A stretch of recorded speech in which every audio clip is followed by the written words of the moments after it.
Hello, everyone. Cha and I just had dinner, and we're sitting in Cha's playroom in front of her big iMac, and we're doing our very first reality show. We're going to basically just answer some of these questions that everybody's been wanting to ask of us. Hello, everyone. I'm here. I think the first question is to Tom. Okay. Other than a free bar squat, what else exercise would be advised for someone who's trying to grow their abductors and adductors? And that's from Chris. Okay. Hack squats would be a great idea, but not the traditional hack squats that everybody does. There's two things that are great for your quadriceps, adductors, including abductors and adductors. Essentially, squats, if they're done with the pure technique, and hack squats. But the question, basically, I'm going to stay with the question. The question says, other than free bar squats, what would you recommend doing for abductors and adductors? I would do hack squats with your feet very close to the bottom of the floor, not real high. Everyone puts their feet real high and puts their feet apart. This is exactly the way not to do hack squats. You should lower the weight, put your feet really close to where the floor hits the pad where you put your feet on, put your heels together, and point your feet out like a duck. Your toes should go out like a duck. Your heels should be together.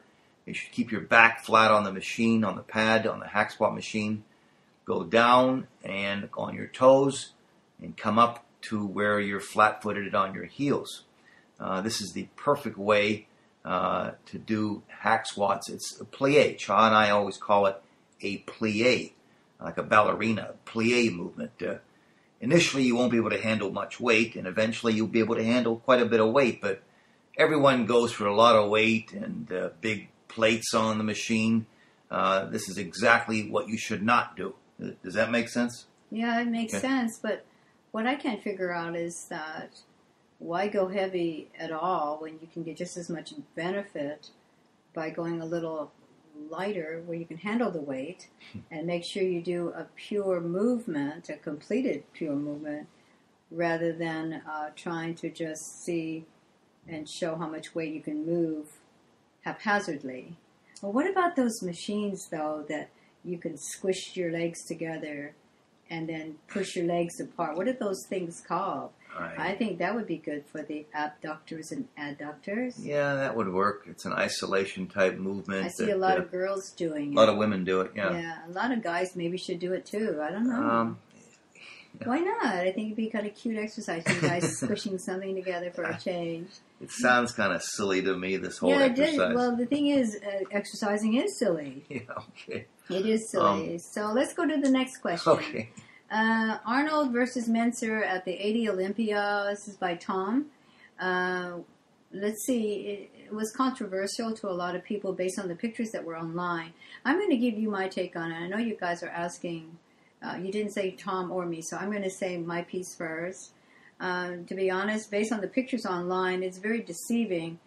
No one was really at their extreme best in that Olympia. Yeah, I agree with that. Yeah, everybody was kind of like flaked out in a body part here and there, enough to where they basically were even. As far as, I never saw the video, I never saw the posing routine, but I did see the pictures that you all are probably Googling as well.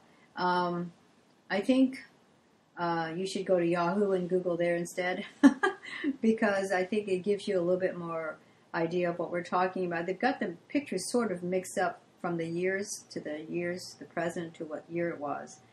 But when you look at the lineup for the 80 Olympia, Tom was way too small. He appeared to me as being a little like not sure what he was doing at the time. And I saw Frank Zane, and I saw Menser and Arnold, and the only person that seemed to know what he was doing was Arnold. So the win, his presence, pulled it off. Even with all the weakest body parts, that he had versus other people's weakest body parts. His presence is what pulled it off, I believe. What do you think, Tom? Well, I think you're absolutely right about that. I mean, Arnold's intention. He had the intention that he was going to win the show. Mm-hmm. Yeah. And the competitors backstage. I was a new guy on the block. Mm-hmm. You look lost. Yeah. I was my second Olympia. my first Olympia was in 1979. You look like, oh, look at all these muscles. Yeah, you know, I really wasn't comfortable standing next to the greatest in the world yet. I was a new kid. Yeah. And I was just barely... And it showed in the pictures. Yeah. Yeah. I mean, I was like just barely over being a teenager, you know? Yeah, what you feel and what you think, you know. Yeah. What you think about, you bring about. And it was obvious. Exactly. I mean, yeah. Arnold stepped on stage. And he was a champion. He expected to win. Mm-hmm. He emitted energy like he was the winner. Mm-hmm. Arnold knows everybody, too. Everybody on the judging panel he was good friends with. Everybody in the whole contest he was good friends with. He was the guy. And nobody, like you said, nobody was so outstanding they could overpower him. No, I mean, I think Zane looked awesome. Zane was very good. He was a little bit slight, too. He was slight, too. He took a fall on his chair in Palm Springs, and he hurt himself. There was a couple of guys on stage that I wasn't sure why they were there because they were so off their game. But I won't call out any names, not to make anyone feel bad. But it's just like if you really look at the presence, you know, the bodybuilding is a naked sport. I mean, you're on stage with just your underwear. You can't show anybody your new tie and your starch shirts and then zoot suits. You have to show your body and you have to present it. And Arnold had presentation, and that's the only thing. That's the only big factor.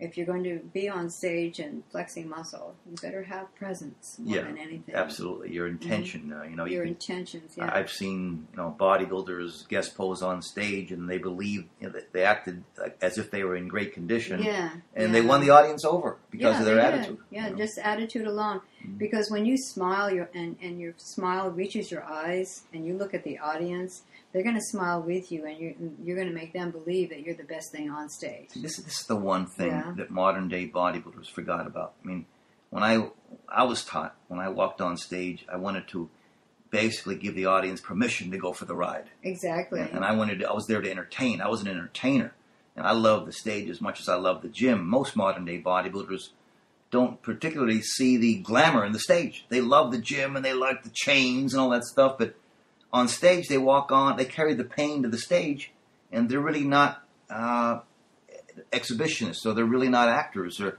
they don't know how to bring life to their posing routine. I would have to say that in the old days, this is what we studied. Nowadays, you don't see that as significantly. I never hear anymore the art of bodybuilding. I never see artwork. Yeah. I remember... Gosh, I remember a lot of these guys that I got to meet right after they won, like Ronnie Coleman. His first year was outstanding. Well, he was gorgeous. I mean, he was to die for. I mean, and I just like, okay, I am into bodies in a different way. I look at them differently, but his symmetry and his skin and the way he carried himself, the presence just that you got to believe who you are. And Ronnie believed that year was his, and he took it with a vengeance, and I thought that was awesome, too. I think we just went from one contest to 25 or 30 years later. We should talk about the contest. Okay. We do this a lot. Okay. Excuse me. Let's see. The next question... Did we finish the last question? Yeah, about what we thought about. Okay, I thought I was in pretty good shape in the Olympia. I was good quality. No, you were I wasn't tiny. the biggest as I could have been. You were a scared little boy. Well, see, in '79, my first Olympia, I was just on stage. You were like, you could tell in every picture, you look like, oh my God, look at all these muscles around me. I wasn't totally comfortable on stage. No, okay? No. Not standing next to Arnold, Menser, Zane, Tenorino. God, that would give you a nervous breakdown. These are the guys I read about as a kid. I had their pictures on my wall. And when I was a kid at home and in high school, and It was like you said, you weren't quite ready. I mean, it takes a lot to be a champion. It takes you going through the stages of growth. Sure. You cannot expect it overnight. Sometimes you'll get an athlete on stage that'll just blast the stage, but somebody that wants to be a rising star, Once you get to the top, the only way is down. So, rising is probably the best part of the game. You're right. It took me about 2 Olympias. It took me 79 and 80 to really warm up and go, I belong up here. In 1981, I realized, hey, I'm one of these guys. They're one of me. We're from the same neighborhood. Now it's time to do business. Yeah. Okay, so it wasn't until 81 until I really had that belief system going on, and I was able to take the stage and own it. And that's sort of what we're Were you disappointed that you didn't get placed in the top 4? Oh, I think I placed 7th. I wanted to be in the top 6. Yeah, I was disappointed.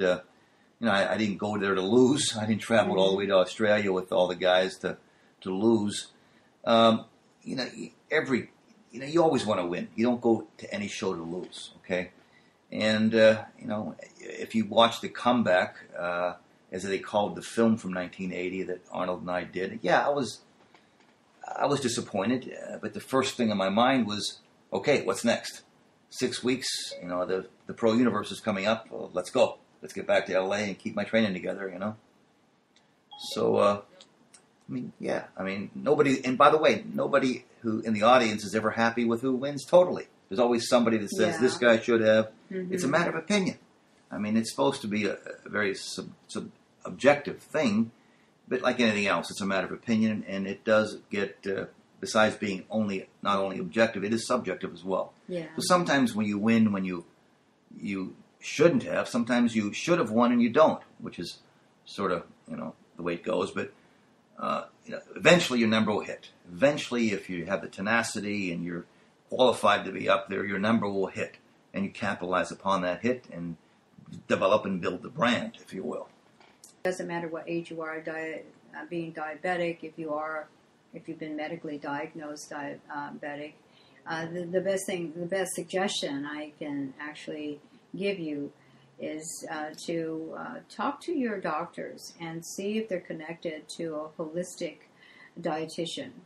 I think that would probably be your best route. As far as training a diabetic, you still have to move regardless of what your condition is. You may not want to feel like moving because your sugar intake is maybe low or has to be monitored really closely. But that also could come from a holistic nutritionist or dietitian. That would be my suggestion for you.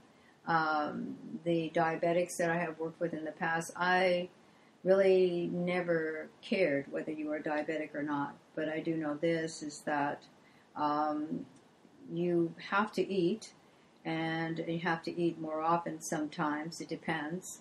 And you have to move. You have to train. You have to work out. You have to exercise to stimulate the hormones. And most important thing is that ask your doctor for a good holistic nutritionist, and that would be my suggestion to you. Let's see. Next question. Tom, this is for you. Do you agree with lifetime ban of Lee Priest by the IFBB? And please explain your answer. Okay. By Stuart. These questions are getting serious. I know. Well, part of the reason that we developed the Platzinum and we're having a lot of you here is that we tend to answer the questions honestly, directly. So yes, I agree that Lee Priest should be banned from the IFBB. But let me explain myself a little further. If you went to your boss where you work and you said to your boss, you're a jerk, I don't care for you, and you're really full of yourself and you don't know what you're doing, and you're just really just a big jerk, so I'm going to go back to my desk and do my job. Do you think you'd be there, really? You'd probably be fired. I mean, it's a matter of, the IFBB is a governing organization. In the old days, at the Mr. America contest in the 70s, we used to have interview rounds that have to be able to talk and see how we, handled ourselves. So basically, I think that modern day bodybuilders, you have to be a player. Yeah, you can't be tearing apart your backyard and putting down the sport that we're all here. And then expected to be able to play in there. Yeah, I mean, it's, I think Lee Priest is a phenomenal bodybuilder. He has more muscle than, than God, That's a joke, okay? But he has a lot of muscle. I mean, it's a stupid amount of muscle. I can remember him losing 20, 30 pounds to get in shape, and he still had a lot of muscle. Physically, he's unbelievable. Is he polished? Does he have the flawless presentation? I don't think so. He has muscle, yeah, and if you're judging a muscle contest, only that would be it. But there's a lot more things than just muscle you're judging upon. But I just think that, staying with the question, I think Lee Priest offended and upset a lot of the key people in the governing organization. It's like if you said bad things about our government. I don't think that'd sit well. I think you'd be in jail. It happens. But not that you should, kiss butt or anything like that. No, but you have to be courteous and humane. And what's the word I'm looking for? Just you have in every single league. I don't care what kind of league it is, bodybuilding league or federation or anything. It's just like I have a gaming clan that's in a league, and if we have to follow the rules, and there are rules in governing things such as the IFBB, and they're not saying you have to be in the IFBB to compete. There are other federations you can compete in. They have rules, and it's just like going to someone's home. Yeah. They have rules in their home. You don't go in and help yourself to their food and their bedrooms and their clothing. You have to follow the rules. And you're a guest. You should act like one. Well, that's like Lee competes in NABA now. Now, if he went to NABA and said, hey, you're all a bunch of jerks here, I don't like you guys either, do you think he'd really be in NABA much longer? Well, no, it's just a given. There is in every sport, in every single sport, in every single league that I've ever been involved in every single sanction and federation I've been involved in my career, and like in my group of doctors, there are rules, and if you do not follow the rule, you will be banned for life. And even at my level of expertise, we have banned doctors for taking some of the information and twisting it in such a way to make it so distorted and insulting to what we were trying to teach and learn together.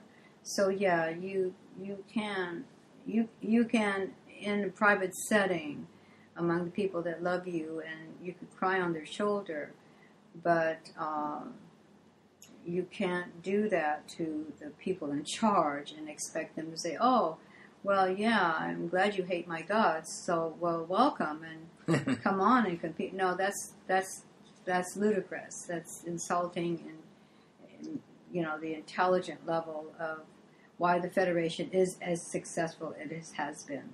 So, yeah, no. I mean, there's a lot of you guys and girls out there, I'm sure, that, look at Lee Priest with a tattoo on his face and go, yeah, he says it like it is. Yeah, hell with everybody, that kind of attitude. And I understand the fanfare and some of the movement that he attains and the reason you like him as far as his attitude. But, you can't do it in someone's house. Yeah, I mean, if you were a rock star on stage belting out music, and you could probably get away with some of that attitude, but right. You certainly wouldn't go to your manager and your agents and tell them to go to hell. Right. You know what I'm saying? Exactly. Because you have to be courteous to them, and this is an act for a rock star, for a guy like that. But right. I think Lee just took it a little too far, and I think that I really believe, though, because I've spoken to Jim Mannion, and he's a fair guy. If you are a fair person, he treats everything like a business, and the IFBB is a business. Sure. And you have to look at it from his standpoint as well. And I was speaking to him. He does have a forgiving nature about him if you are genuine. If you're not a genuine person, it won't take Jim Mannion very long to figure you out as being some sort of fake. So, it's his house, and if you're going to knock on his door and you want to come in and you want to play, there are house rules, and that is across the board. You wouldn't let just anybody into your home so they can just take and use whatever you have. Well, the IFBB is no different. It's a home. It's a home, It's a big home for a lot of up-and-coming rising stars. And like I said, there are other federations, and you don't have to come there, but to verbally and publicly abuse a federation after they have been tolerant of you, I think is a little bit out of line. And so, yeah, permanent ban should happen. I mean, he did it to himself. They didn't do it to him. He did it to himself. And just remember that. Let's see. What else? The next question is, Cha, do you feel the future of fan-athlete interaction is going to be more groups like this, or an increase in appearances at trade shows like FIBO and Body Power and the Olympia and Expo? Well, this is from Stuart. Stuart, based on my past 18 years with Tom, I've been to several shows. It's just a lot of people. You're right. We went to the Arnold Classic one year, and there was like 250,000 people there or something like that. I lost count. The thing is this. I don't really know what happened, to be honest, because I do know that a lot of retired guys, they try to go there, they try to get a booth, they try a lot of things to make a little money so they can live between shows. And it's not working out for them, because when you go to a show, it's about free stuff.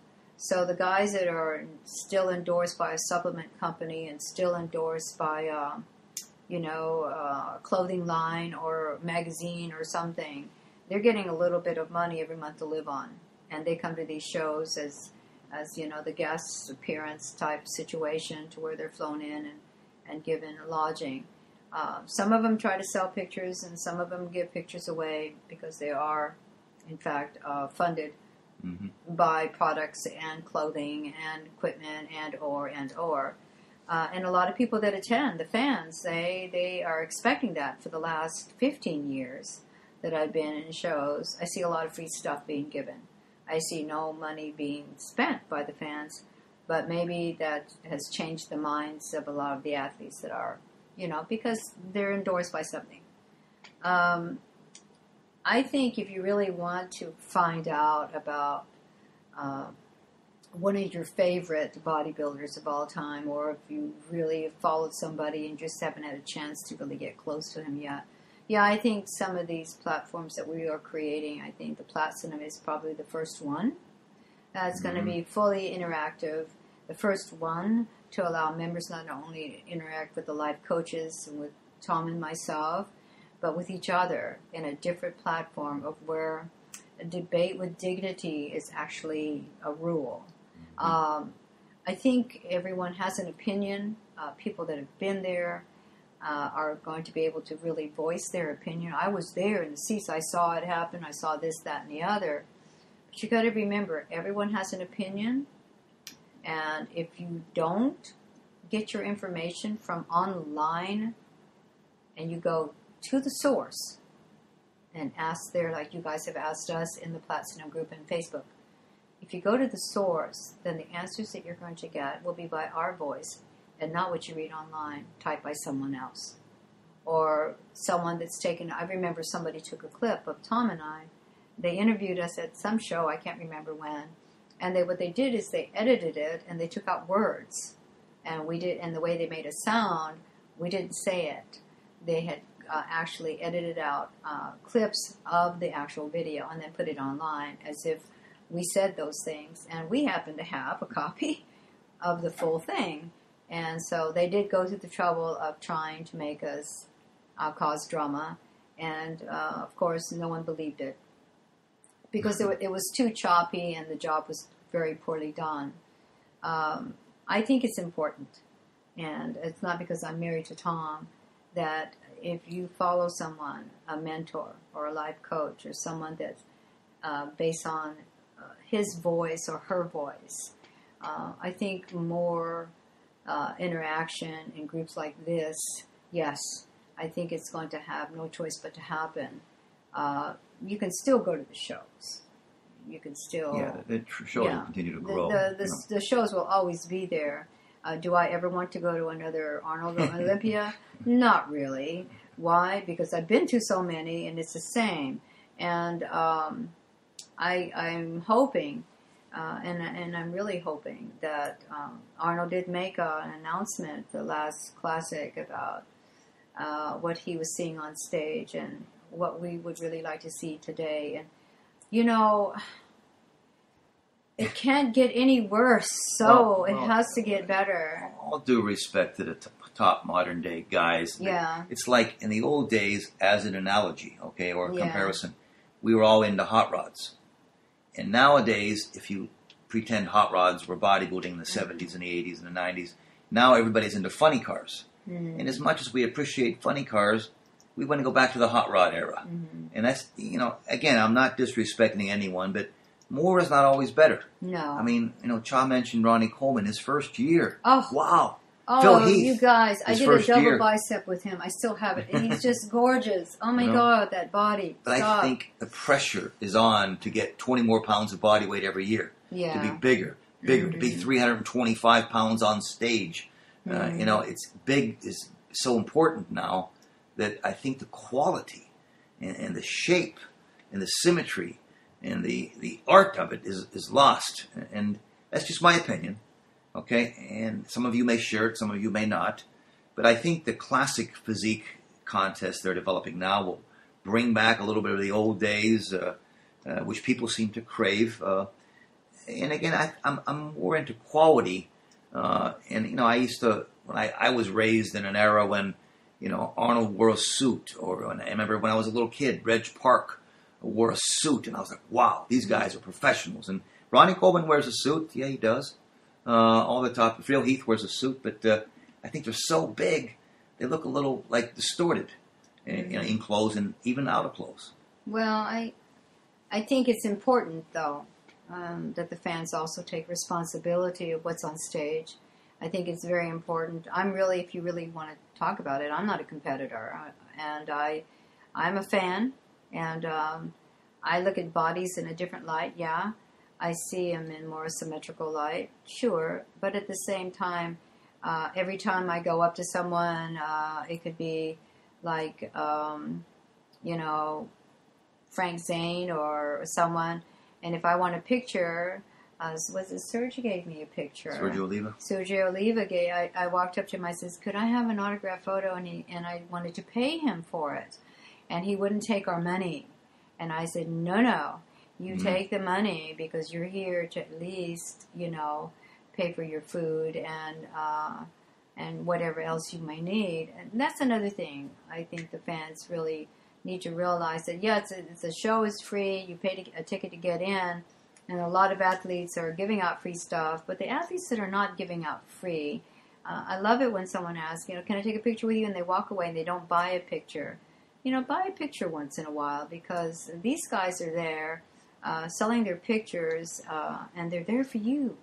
Like Daddy, Ed Corney, he's there for you, and so I'm always been bothered about that. As long as I've been with Tom, that you know people should buy a picture if they're going to take a picture with a guy that's really.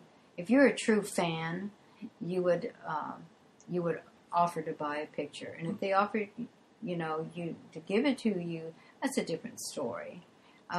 Because maybe they can afford it at the time. But a lot of bodybuilders that are not on stage anymore could use that little $5 or $10 that they're charging you, you know? Most of the guys are not independently wealthy. I mean, granted, Arnold's, you know, You're not in the either. billions. I'm not anywhere near that. But, you know, there's a lot more money than it used to be, okay? Yeah. But it's only a handful of the top guys that really share the money. And most of the guys that, you know, have sponsorships, they're not making much money. And you know who I'm talking to, guys and girls. Yeah.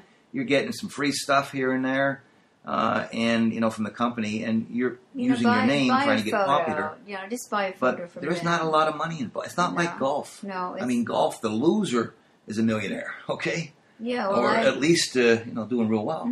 I actually handle Daddy's brand, Ed Corney. I call him Daddy because, you know, there's a surprise. Adopted you. Yeah, he adopted me. He really did.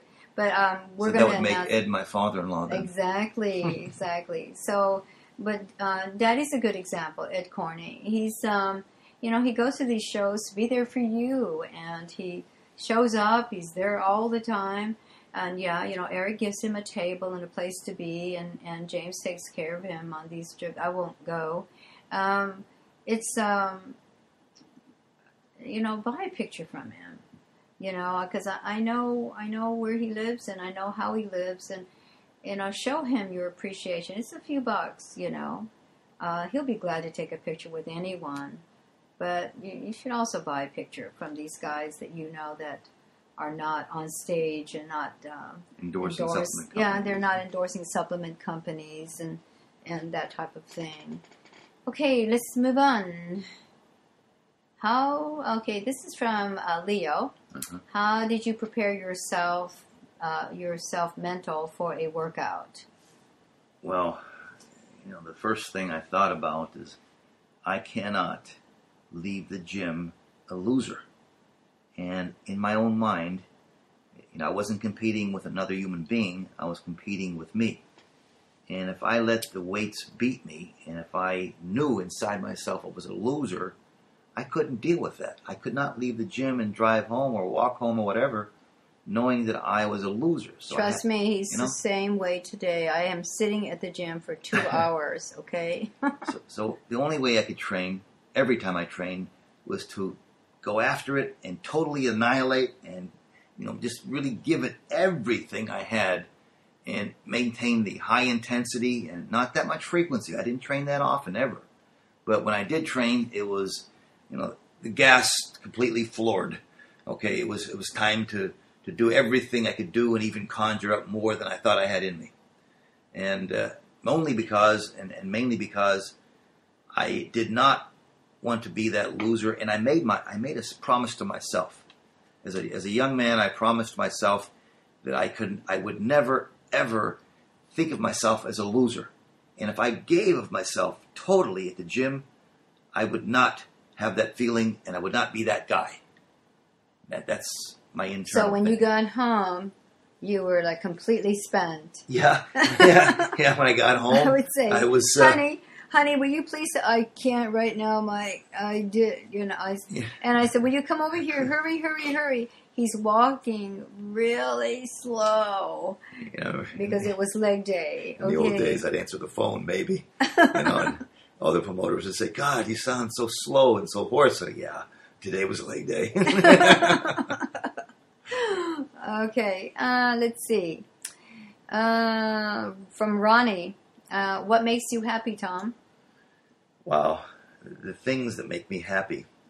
Today. Mm-hmm. I always thought it was whoever had the most money.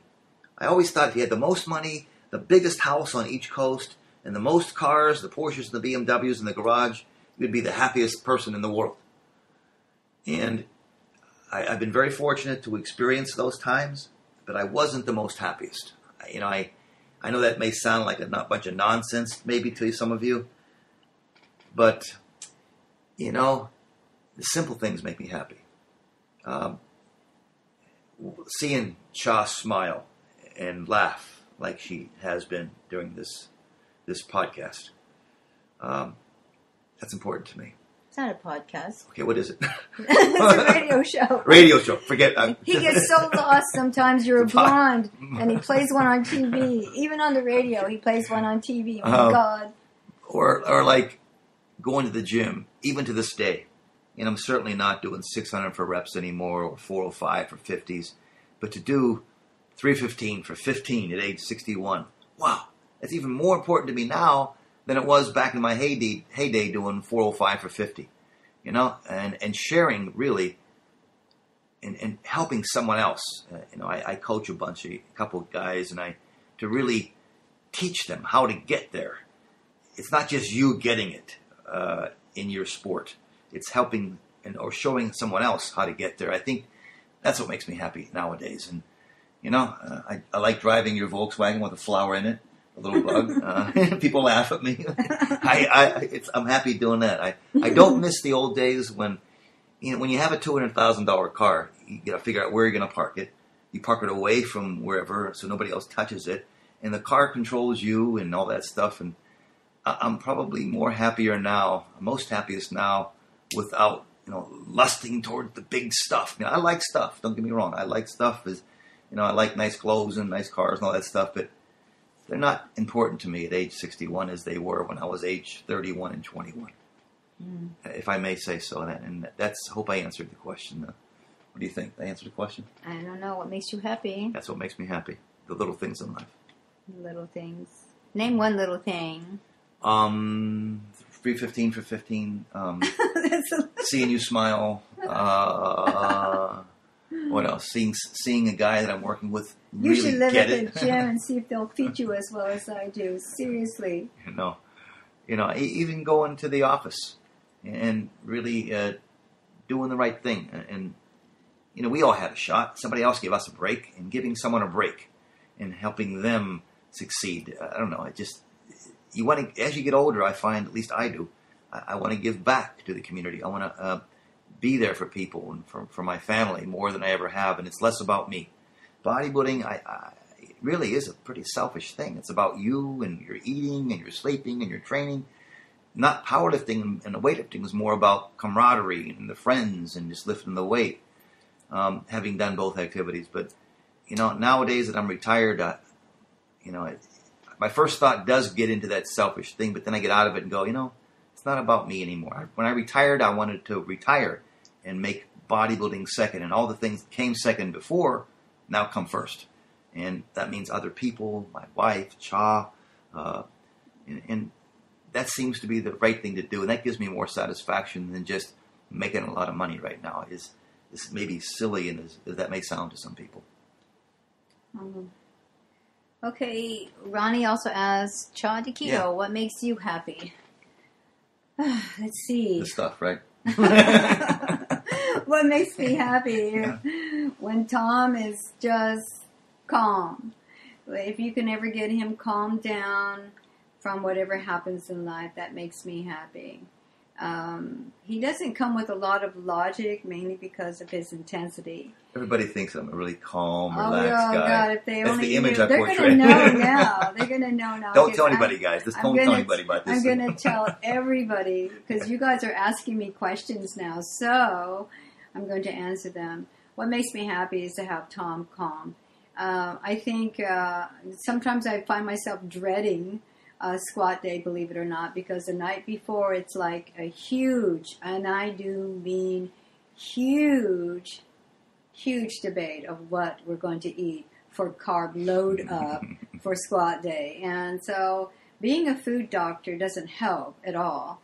So we have to negotiate, and it takes us about an hour as we grow more hungrier and more grumpy. It can get pretty heated on what's happening the night before for dinner. For the squat day meal, okay? What makes me happy is to make sure that he comes from a totally different bolt of cloth, and what makes me happy is for him to be able to show to himself that he is more than that he can do more on a Mac than he thinks. Mm-hmm. Sometimes he'll go and he'll wrestle his Mac to the ground, and the poor thing doesn't have a chance.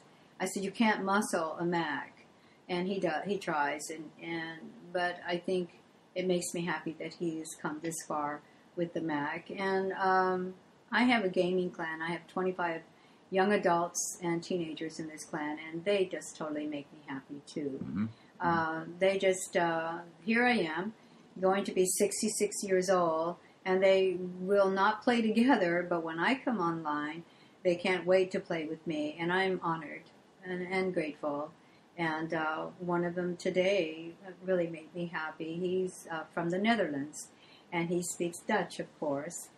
He has had a struggle in speaking and understanding spoken English. Mm-hmm. So I do teach English also in the clan on a regular basis. And today he aced his first exam in English, and he had the highest score in his class. So he's only 15, and he's just thrilled. And he goes, "Thanks to you, I passed my exam." So these kinds of things make me happy. Also, the most important thing that makes me happy is great food. Mm-hmm. Man, I am just like on cloud nine. If you give me great food, I mean, I'm the happiest person in the world. It's really hard to find, because organic is overrated, natural is overrated, everything is overrated, and you really are not getting good food anymore. And so when we find a place that has good food, where we can buy and prepare it at home, cooking makes me happy. Having a clean house makes me happy. So basically, Tom makes me happy because he buys me stuff, lots of stuff. But no, Tom is anything you need. I can wake him up at 3 o'clock in the morning and say, honey, I don't feel well. And he's up. So he makes me pretty happy when he doesn't yell at me for feeling bad in the middle of the night. And so basically, like Mark said, pretty much along the lines I was thinking, I think a large part of what makes them happy is each other. And, Mark, you're not too far from wrong. You have to have a special tolerance to all of it. And you can voice your opinion, and two people are not designed by God not to get along. It's not to say we don't butt heads, though. Yeah, we do. When we butt heads, he loses. No, Cha's pretty smart. She really has an analytical mind. I have see red and just I'm right mind. Okay. Yeah, so this is not the gym. This is not This is not a set for reps. So calm down, Mr. Golden Eagle. But it's you have to give and take, and you have to have a tolerance level. You have to make up your mind, what position you have to pay. Tom is definitely the man of the house, and a man should be the man of the house. The woman can control little details of the home, but when it comes down to it, a man, his home is his castle. So you have to understand that from the get-go. And that doesn't matter if he's a bodybuilder or not, okay? One thing we didn't loose end, we were talking about pre-squat day foods. Yeah. People are probably wondering, what is it they eat? What does he eat? What do you guys eat before squat day? Yeah, you know what? You didn't ask the question. Next reality show, we'll talk about that. Next reality show. Okay, it doesn't look like we're going to finish all of them, but let's get to it, see if we can get another one in. Okay. You have been Mr. Big Legs, and everybody in the past was looking for your leg training routines, but you had to fight a lot in order to compare your upper body to the lower part. There has never been somebody asking you for an upper body routine? And this is from Mario. Well, people do. First of all, I always thought that the majority of the bodybuilding community had underdeveloped legs during my era. I really thought... You really think about it, they did. Yeah. They didn't have the sweep and all that stuff. Bodybuilding to me was about getting everything, as big as possible. And nowadays, everybody does that. And here I am criticizing modern-day bodybuilders. But, my job was to look freaky and to have the judges drop their pencils and go, wow, that's, mass with quality, if you will. And symmetry, as I saw it. Let me see. Now, there's so many ways to go with that question. A lot of people that my legs were, probably they were my number one body part. That's what really gave me the brand, if you will. But people don't really realize there were the days when I was handling the 200-pound dumbbells for 7 reps, and we're doing deadlifts with 700 pounds for reps and 405s for 30 and 40 reps on the deadlifts. After a 2-hour back workout, people don't know the way we trained upper body, Tony and I, back in the 80s. There were some big weights being moved, and it wasn't just all about legs for me, but yes, my legs were, as I'm told, some years ahead of their time, and the cross striations and the quality and all that stuff, it was a gift. I actually stopped doing squats as often. And back made it worse, though. Yeah, they got better. Yeah. I was squatting, twice a week, and then I started squatting twice a month throughout the majority of my career. They just grew. They got better and better and better and better. They do that now. So it was a gift from God. There's no room in the bed because of his squats. I want you to know that. I mean, the legs came. I didn't walk around the squat rack and hope that my legs grew. I didn't come out of the womb with cross striations. No, I was trained by weightlifters many years ago to squat, and I enjoyed the work ethic of it all, and it came together for me, and it was very much a gift from hard training, of course.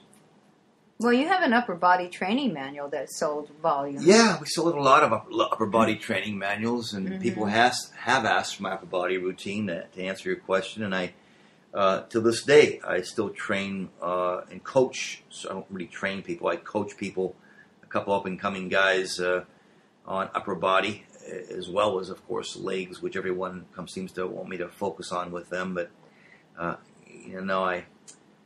it's funny how my career worked out that way, but I do focus on upper body with various individuals as well, and my arms weren't as awesome as my legs were, but I had to train them differently and really meticulously, and there's a whole different format. You had a nice chest and back. Well, thanks. Yeah. I mean, chest and back came together. Yeah. I could go on forever about training methodology, but I think I'll hold back on that until as we progress. Okay, then I think the next question will probably be our final question. I've seen pictures in Muscle Mag International of you between 81 and 82 Olympia. You look incredible. Do you think you were on your way to the best shape for the Olympia? And this is from Jamie. I was at my best ever shape in 81. I will say that for sure. Most people would probably say that.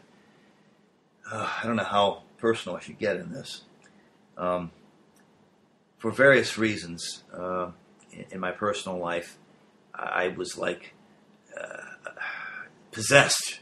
I opened the door to the gym in 81. That's a good word, possessed. Yeah. That was a good word. Opened the door in 81 to the gym, and my arms grew. I did anything. I was like scared myself. I remember before the 81 Olympia, I was in the hotel room, and my training partners were with me. And I remember putting my Nivea cream on, and I was about to put my sweats on so we could walk down to the auditorium. And I noticed my buttocks had cross striations. My butt had cross striations, and this was 20, 30 years now before it became popular. And I remember saying, God, I wish we could show these. My butt is so in shape, so ripped up and so cross-striated. I wish we could show this at the show, but it wasn't popular. You didn't show your butt at the show. Your posing trunks covered it up. Okay. And now 30 years later, it's popular. Everybody's showing their butt. Compulsory move. Quarter turn. Okay, now Okoli time. They do that nowadays. You see Kai Green? Yeah, let's see your Okoli now. Okay. Anyhow, they're going to make that compulsory. Times have changed, for sure. That's so funny. We do one more?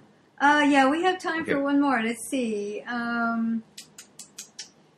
Cha, how did you and Tom meet? Oh my God, what a question. I love this question. Might have the same version we have.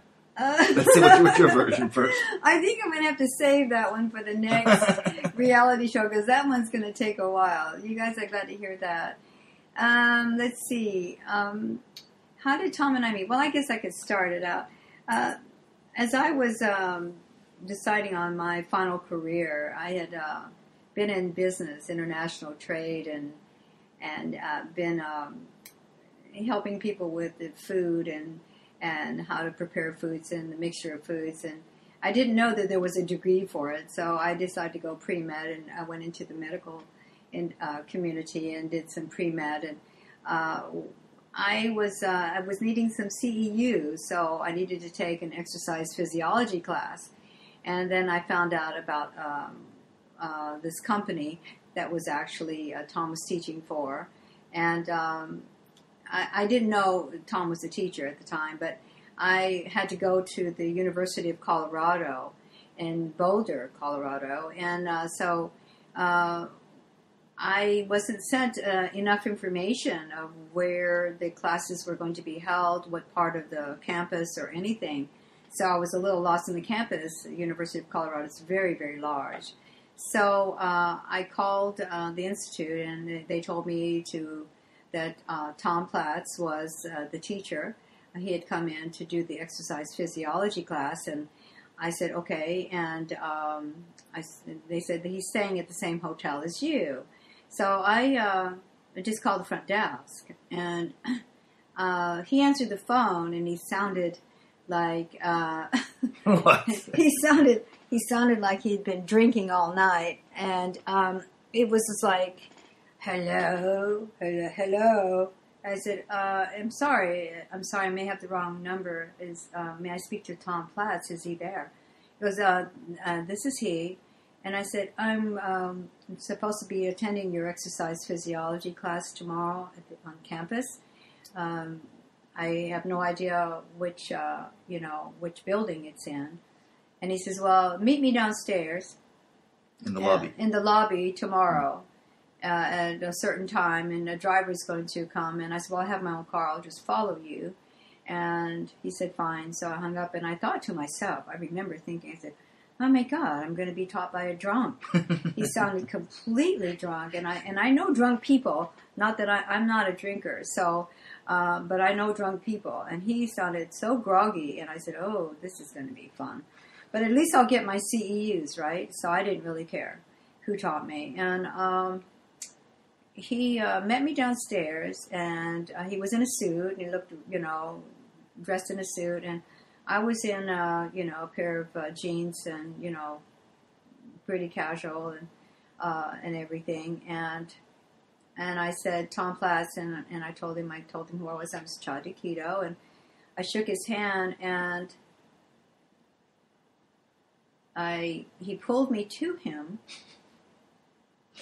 and he kissed me on the cheek. I thought you were cute. You're and like I said, 4'10", a little baby doll. I said, what the funny are you doing?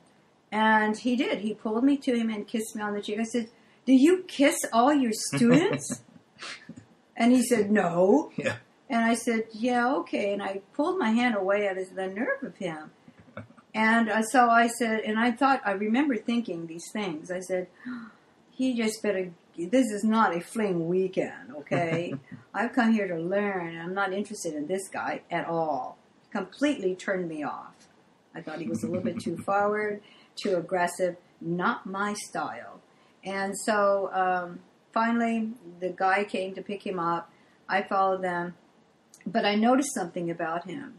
His hand was very, very hot, and I could sense, this is a sense that I have about people, that he wasn't feeling good. Yeah. And I said, something is wrong. So we went through the class, and he taught and taught and taught, and then